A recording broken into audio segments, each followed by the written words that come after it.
All right. Go ahead. Yeah. Another topic I want to get on? Blacklisting. Let's get on this topic. All right. So when it comes down to blacklisting, let me hold the camera. Look at mine. When it comes down to blacklisting, honestly, 90 to 95% of the time, it's on some petty ass bullshit. Two people were doing business, working together, and they had a normal falling out. Nobody lost thousands of dollars. Nobody's kids were hurt, and nobody's life was in danger. And usually it's the lesser talented person with a bunch of connections that goes around and says, don't fuck with this guy. Yeah. Don't fuck with this guy. Yeah. When it was a mutual falling out. And now this person has a hard time to get on. Let me explain to y'all how fucked up that is. What if artistry is that person's only fucking dream? And that's what they thrive off of. And you know that they're going to make it. Because you had a disagreement, nobody got hurt, nobody lost money, but because you had a little disagreement, you want to be a petty motherfucker and go around and block and be a gatekeeper and block the... Let me tell... You know what? I'm going to save the rest of that conversation for when I'm off the camera. But you guys get what I'm trying to... That's whack. That's fucking lame, bro. That is so motherfucking lame. It is whack, but everything about the music industry is whack, though. You know what else we need to stop doing? When it comes to gangster rappers, if you got a problem with another rapper or another gangster rapper, call that nigga up or call that dude up and meet him in the streets. Don't wait for them to catch them slipping at their shows because that's how venues get closed down. That's bad for fucking business. If everybody's such a fucking gangster, meet in the streets away from the business because that's very bad for business. Yeah. Well, I feel you. I think, but that's what people have to understand, though. Like, when you're an artist, you are an actual industry or you're a business. You're a business. So you got to keep your personal life to a certain extent separated from your business life. Of course. You know what I mean? It might help you sell some stuff, sell some records if you know how to interweave that shit. That's why I took a step back. But by far and large, like, you know what I'm saying? Like, business, personal life, sometimes you got to keep that shit completely separate from one another just to make sure that, you know what I mean? Like, you don't run into these problems. You know what I mean? Yeah. And a lot of people forget that. And a lot of people don't treat this industry like, A, like it's an art, and B, like it's a business.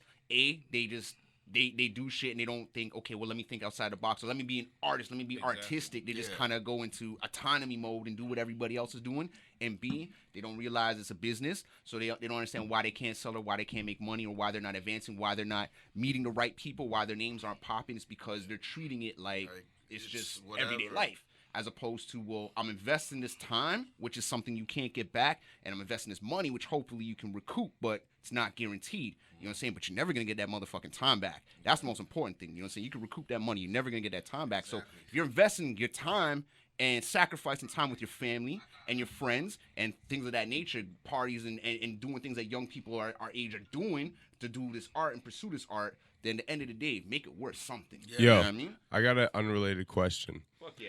You ever see somebody and just like the way their face looks makes you want to punch them in the face? Are you saying you want to punch me right now? No, I'm not talking about you. I'm saying, have you ever met someone where you just look at them and the way their face looks, you're just like, I want to punch this motherfucker in the face? Not really, but explain. There's not like I'd have to be really pissed off. There's not like some faces you just see sometimes. It's like a natural instinct in you where it's like something about the face rubs you the wrong way. Like, I mean, I've said some I shit just like, want to punch that face. When I see a certain face, you know. Lil Xan has one of those faces to me. Word. Shout out Lil like, Xan. like when I look at that face, I'm like, I just want to punch. He might pull out on you. So you think that's what that person at the gas station was trying to explain to him? Now, this is my follow-up question, is are you more mad at Lil Xan's face or at the fact of what he said about Tupac? I'm more mad at his face. I don't care. Both. I don't care what he said about So he gets the 1-2 from you. Yeah, because of what he said. It kind of goes hand in hand. Yeah. So you're punching him first for Tupac and then second because you're like, you ugly, bro. Yeah. But the incentive was the fact that what he said. See, I'm the opposite. I'm like, yo, your face ugly, bro. And then he gets the one, and then I'm like, yo, what you say about Pac? I don't think he ever even listened to Pac. I think he just said that shit to sound slick in the interview and never heard Pac's music. Because even if he doesn't relate to Pac or he's like, he's boring. That's his name's opinion. Lil Xan. He's got to be so boring and put your ass to fucking sleep. Right? You know what? I actually peeped a few joints after this incident. So I was like, even though his face pisses me off, let me just see what it's about. I'm like, the music's actually like not that, like, it's alright. Yeah. But wasn't that boring? His shit's actually high. Like, I just assumed by looking at him for these last couple of years, I'm like, oh, this guy's definitely trash. But was it as quote-unquote boring as Post Tupac? Malone might be one. No, Post Malone had the original face I wanted to punch. Yeah.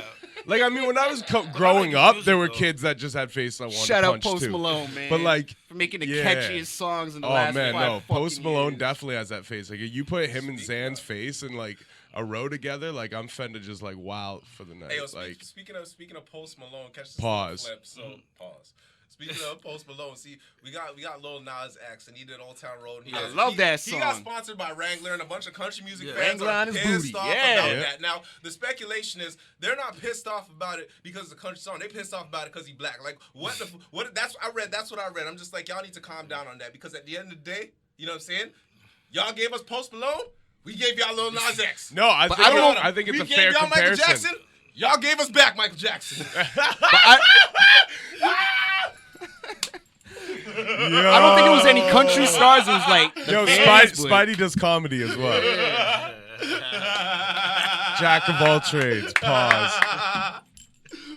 Holy. Well, I think Yo, the Michael trade- Jackson was nice. That but I was a think the nice trade- tossing. I think that trade was like- we Oh, I would have did sworn rock that's out with Post premeditated, Malone. but it couldn't be.